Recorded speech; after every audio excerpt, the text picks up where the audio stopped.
Hi everyone, today we are going to talk about Airtable.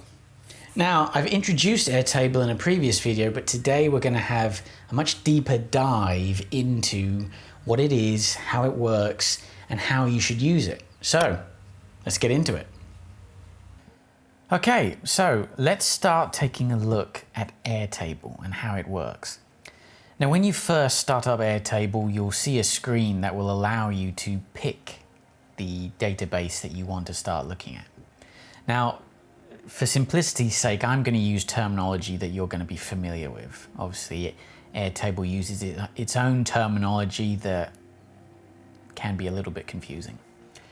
So this is what Airtable calls a base.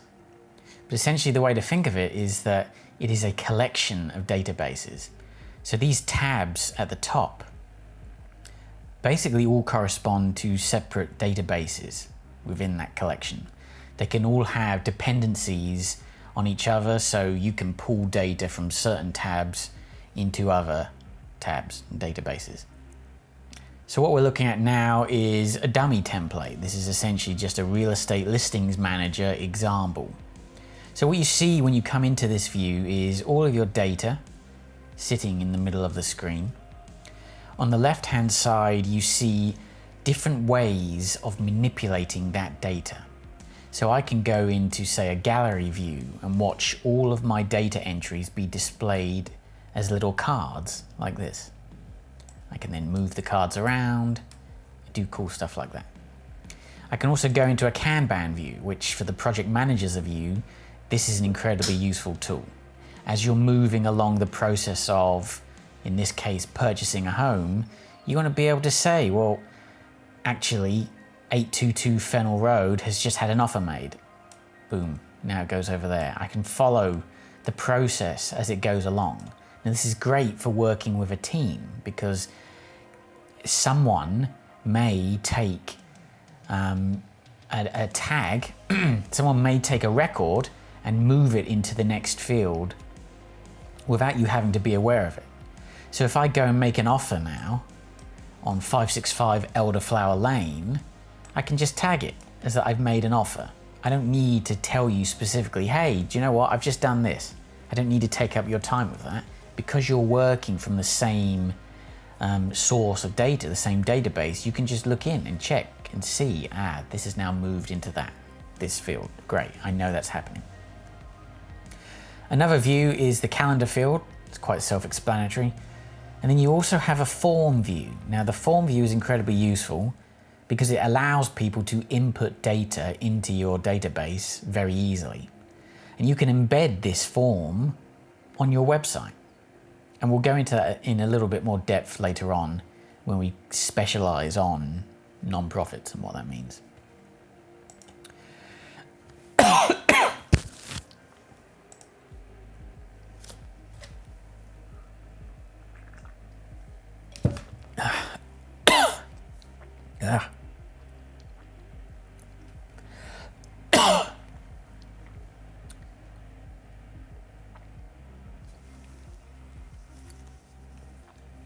So if we go back to the all listings view, you can see that the data has been collected in an interesting way. And this looks a lot more advanced than something like Microsoft Access or even Excel, because you'll notice that you can store attachments like pictures. So there's a lot more depth to what you can store in this database.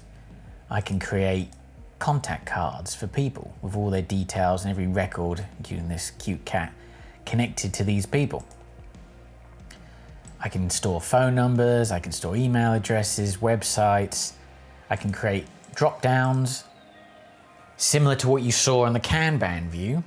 So we saw that 565 Elderflower Lane, I turned it to offer made. Well, actually, maybe if I put it back to active and then come back to the Kanban view, you'll see here it is. It's back in the active column. So that just shows you how these are all connected. It's just different ways of viewing that same information. So back to the main view. Now, the final thing to really talk about here is this bar up here. So this bar up here gives you ways of further manipulating that data in terms of what you can and cannot see on screen. So I can further customize each of these views using these fields up here. And I could create another view just like that. So this view has had no further manipulation on it. And as you can see, the data is just listed out. Simple as that. But say I don't want to see, or say that I only want to see active listings. I don't want to see anything that's not active because that's not particularly relevant for what I'm doing. So what I'm going to do is I'm going to come here, I'm going to rename this view. I'm going to call it active listing. And then what I'm going to do is I'm going to hide anything that's not with a status of active. And the way that I'm going to do that is I'm going to go to filter, add a filter where status is active. Immediately all the fields change. Now I can only see those that are active. Now of course if I go back to all listings, nothing's changed. It's all still there. All I'm doing is manipulating what I can see on screen. So let's look at this a different way. Maybe actually I want to see everything, but there's so many records that this is a bit clunky, it's a bit messy. So what I can do is choose to group the fields by a set column. So same again, let's go to status. You'll see now that they've all been broken up and collected based on their status. So now I can see all of my active ones in one place, all of the offer made in one place. It just makes it a lot neater for me to be able to view. And then of course I've got the option to sort. So I can sort by status from first to last. And I can also hide fields. So when I click on hide fields, I see all of my columns and I can decide that in this view, actually, because I only care about status, I don't care about tag name, I don't care about first listed, I don't actually care about what the property is. All I care about is that it's active and how much we're asking for it. And again, go back to all listings, it's all still there, it hasn't changed. All that's changed is this specific view. So hopefully that gives you a bit of a feel for what you can do with Airtable. And you can see up here, now that we go back to all listings, there are already 2 hidden fields. It's already grouped by status. It's not sorted, but it could be. And there's no filters attached. So now let's take a look at a non-profit website, something that's a little bit more specific to what you're doing. So in your day-to-day work as a non-profit, you may have staff or senior volunteers that you need to rely on to carry out certain tasks that you can't do because you're too busy. So on this base, what we have is a task tab. And what that does is simply allows you to list out certain tasks that need to be completed. So you could say, take out the trash. And that's to do. You could add in a new column with a single select, where you could list the volunteer connected to that. I can create an option. I can say Jerry and Mary. And now I can make a decision. Actually, Jerry's free. Jerry's going to handle that task. I can go through, create more tasks. I can assign them to the volunteers. I can give them any additional notes if need be. Now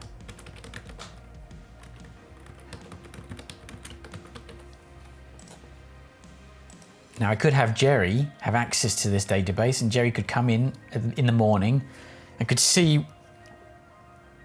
So Jerry could come in the morning and see what tasks are waiting for him today. And what I would do is group by volunteer. So now, when other tasks appear to other people, it's very clear. This area is Jerry's area of tasks that he has to complete. Now you can get a lot fancier with this. You can have them create their own Airtable account so they can log in on their own and have a look. And you can use this then to create other things like a Kanban board. So now I can see all of the tasks that are listed as to do. I can see this task. It hasn't been given a category, so I'm going to put this in to do. So now Jerry can start working on his task. And so he can let you know that he's started to work on it by moving into in progress. This tells you that he has seen the task and that he has started to work on it. When he's done, you can put it straight to done. Simple as that. And what you can say is that I don't care about tasks that are done. I don't need to see that anymore. I'm going to set a filter. So I only want to see tasks that are not done. Now, anytime someone completes a task and switches it to done, it disappears. But it doesn't get deleted. I could create a new view, and here it is. They're all there. So I could name this one main. I could name this one to do. And let's make a new one. Why not? Now I can see ones that are done. So what I would do is I'd put a filter on here, add filter where status is done. Now I'll only see ones that are done. Go to my main view, I'll turn this one back to in progress. So on the to do tab, I only see tasks that are in progress. On done, I now see ones that are complete. So this gives you a bit of a feel for how you could manage tasks through Airtable. Let's take a look at volunteers. So on the volunteers tab, we have a collection of everyone who's volunteered to assist with a non-profit. We've created a form that we've allowed for the potential volunteers to sign up with. And that can then be embedded on the website for them to go to the website and sign up and take part. So that form is just connected to all of the data, as we know from this view here. Now in the main view, I have everything, all the data. It can be grouped and sorted however you want, but you just keep everything in the main view. And what I've done here is I've added a couple of other columns that don't appear on the form that allow me to filter out that data. So I've set a filter up here that says, don't show me records where someone has been marked as inactive or rejected. So if someone clicks inactive, they disappear off the list. This is an inactive volunteer who's not responding to requests for communication. They also disappear if I reject them. Maybe they're not suitable to be a volunteer and we can't take them on. So we can click reject and they disappear. Now what I've also done is created separate tabs for the inactive and rejected volunteers. Again, it's just a filter. So here this filter says only show me data where rejected is checked. So now I can very quickly get between inactive, rejected, and my main bank of volunteers. So what you really need to get from the Airtable experience is that the whole point of this is far much more than just organizing yourself. This is about setting yourself up to expand and delegate your tasks to other people who you can trust and rely on. So let's take a look at how some of these dependencies can work together. So for an example, you may host events based on certain things that you do within your nonprofit. You can use this section here on the events page to create an event. You could say, let's call it a charity dinner. You know when the date of the charity dinner is going to be. It's going to be on the 1st of May. And now what that does is, because I've created this dependency on the volunteers tab called volunteering schedule, let's take a look at this field, customize field type, link to events. So you can pick a table to link to. So these are the tables up here: tasks, events, volunteers. I want to link to events. I'm okay with linking to multiple records. Click save, and here it is. Now I see a little cross appear down here. When I click on that cross, I now see my events appear. And so the way that I've set up this main view volunteer tab is that I'm grouping by the volunteering schedule. So what I can do is I can say that Andy has told me that he would be perfect for the Easter basket giveaway. So I assign him to that. When I assign him to that, you see this orange box is appearing around the record telling you that the record is going to move. So when I click out of that record, Andy's moved. Andy's now down here. Well, I need some people to help with the charity dinner. So now I'm going to go through here. And what I'm presuming here is that you've interviewed these people, you're happy with them, you haven't rejected them, they haven't been marked as inactive, so these are all relevant volunteers, and you're now calling them, interviewing them, and assigning them to your events so that you're covered for each of your events. So now I've got a decent amount of volunteers on each of my events. The big days come, we've had our event, and now charity dinner is no longer relevant. Well, simple. I can just remove it. Delete, delete, delete. Charity dinner is now no longer a thing. I could go back to the events tab, create the next event, and start assigning people to that event. Or more importantly, you could have your volunteers, some senior volunteers, obviously, because this is potentially sensitive information, do this for you, giving you the ability to just check in as and when. So that's kind of the power behind what you can do with Airtable. And as I said earlier, you can create a field, I'll call it single select, where I list out my volunteers, my senior volunteers. Here's Dave and Lisa. I'm gonna make them slightly different colors. Okay.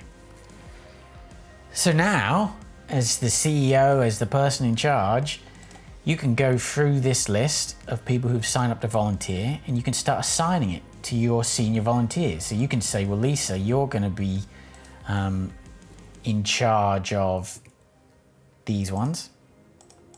Dave, you're going to be in charge of contacting these ones. Done. Now, Dave and Lisa can come and see what's assigned to them. So when Dave's working on Monday, he sees the ones he's got to call. And when Lisa's in on Tuesday, she knows the ones that she needs to call. And she can inactive, reject them. Maybe that's not enough. Maybe you want to have a second level interview. So we could have now past first stage interview.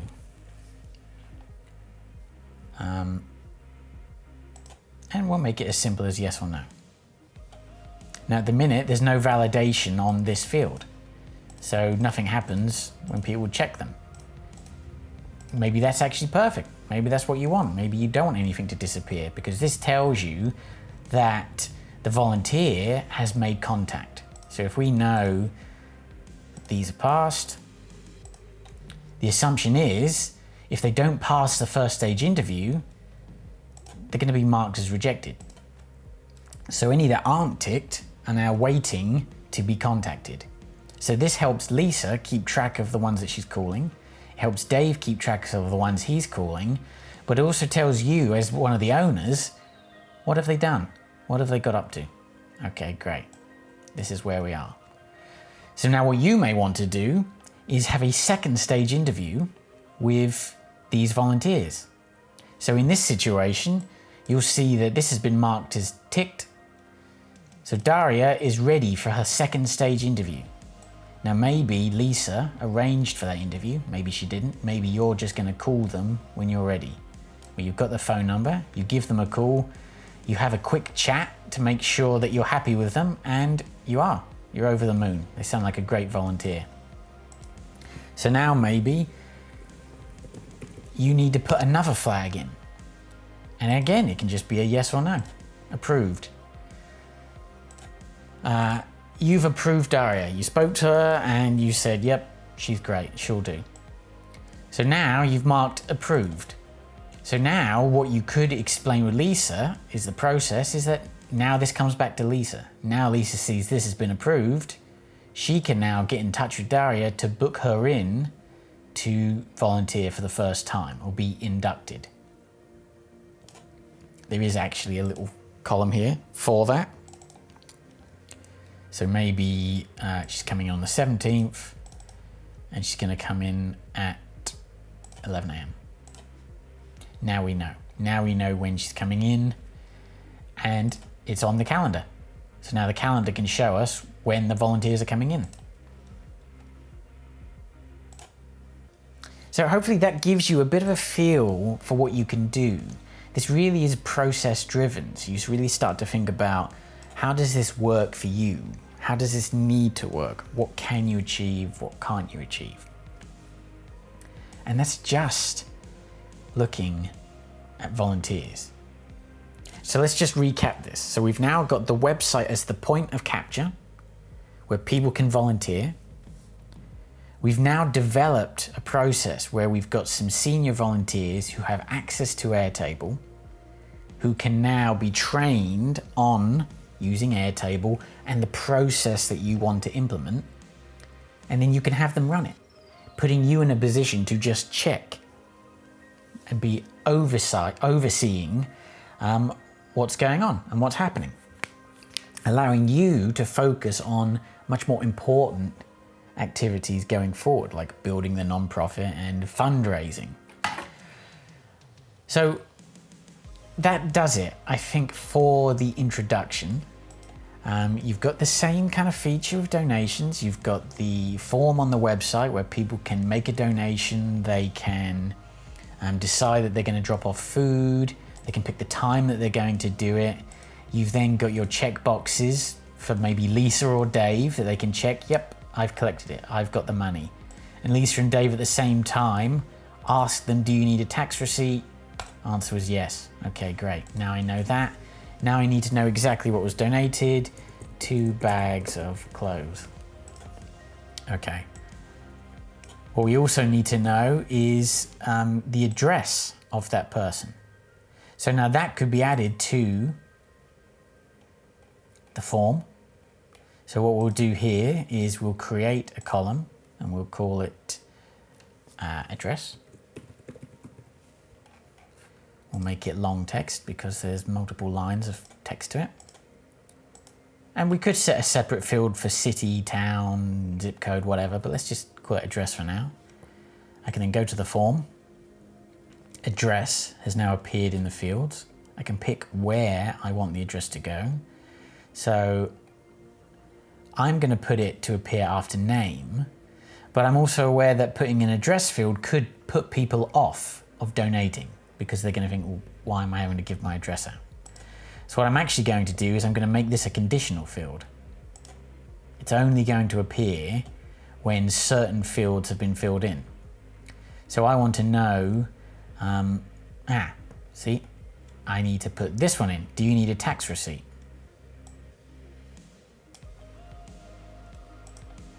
So show when do you need a tax receipt is yes.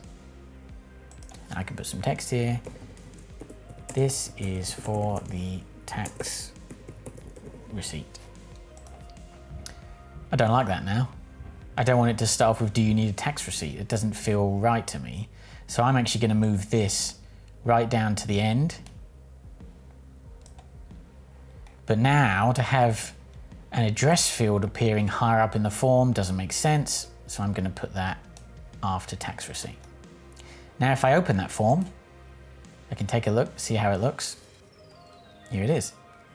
You'll see that tax receipt address isn't there until I check yes, and now it's there. Now I can type in my address. Submit and done. And obviously this would be embedded on the website, so it wouldn't look quite like this. So I think that gives you enough to start playing around with, start thinking about what's next. And the key really is to think about the processes that are going to go behind Airtable. Airtable is the vehicle to enact that. But what we actually need to do as part of this exercise is work out what are the processes and map them out from start to finish. What do we want to automate and have handled by the team of volunteers? Maybe one day it's actually staff members as well. So I hope you found that useful. Thanks so much for watching. Remember to click the subscribe button, the like button, share this, and yeah, see you again next time.